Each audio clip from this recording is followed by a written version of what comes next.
স্বাধীন ও সার্বভৌম ফিলিস্তিন রাষ্ট্র প্রতিষ্ঠিত না হলে গাজা উপত্যকায় যুদ্ধ পরবর্তী কোনো পরিকল্পনায় ইসরায়েলকে সমর্থন দেবে না বলে জানিয়েছে সংযুক্ত আরব আমিরাত। শনিবার সামাজিক যোগাযোগ মাধ্যম এক্সে দেয়া এক পোস্টে এই তথ্য জানান দেশটির পররাষ্ট্রমন্ত্রী আবদুল্লাহ বিন জায়েদ আল নাহিয়ান। খবর আল জাজিরা। এক্সে দেয়া পোস্টে পররাষ্ট্রমন্ত্রী আবদুল্লাহ বলেন, ফিলিস্তিনি রাষ্ট্র প্রতিষ্ঠিত না হলে গাজায় যুদ্ধ পরবর্তী কোনো পরিকল্পনাকে সমর্থন করতে প্রস্তুত নয় সংযুক্ত আরব আমিরাত।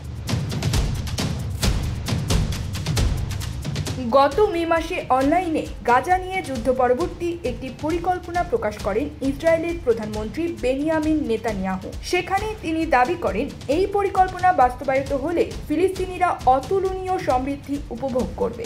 এই পরিকল্পনায় গাজায় বন্দর, সৌরবিদ্যুৎ, বৈদ্যুতিক গাড়ি উৎপাদন এবং নতুন আবিষ্কৃত গ্যাস ক্ষেত্র থেকে সুবিধা লাভের মতো বিনিয়োগের বিষয় অন্তর্ভুক্ত রয়েছে। ইসরায়েলের মতে বিজয়ের দিন থেকে শুরু করে 2035 সাল পর্যন্ত 3টি ধাপে এই পরিকল্পনা বাস্তবায়ন হবে।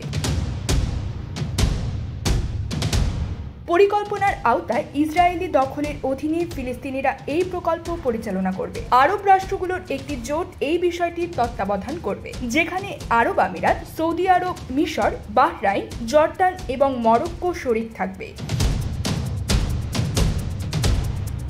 এই পরিকল্পনা প্রকাশের পর আবদুল্লাহ বিন জায়েদ নেতানিয়াহুর তীব্র সমালোচনা করেন। তিনি বলেন, এই পদক্ষেপের কোনো বৈধতা নেই এবং এ বিষয়ে আরব আমিরাতের সঙ্গে কোনো পরামর্শ করা হয়নি।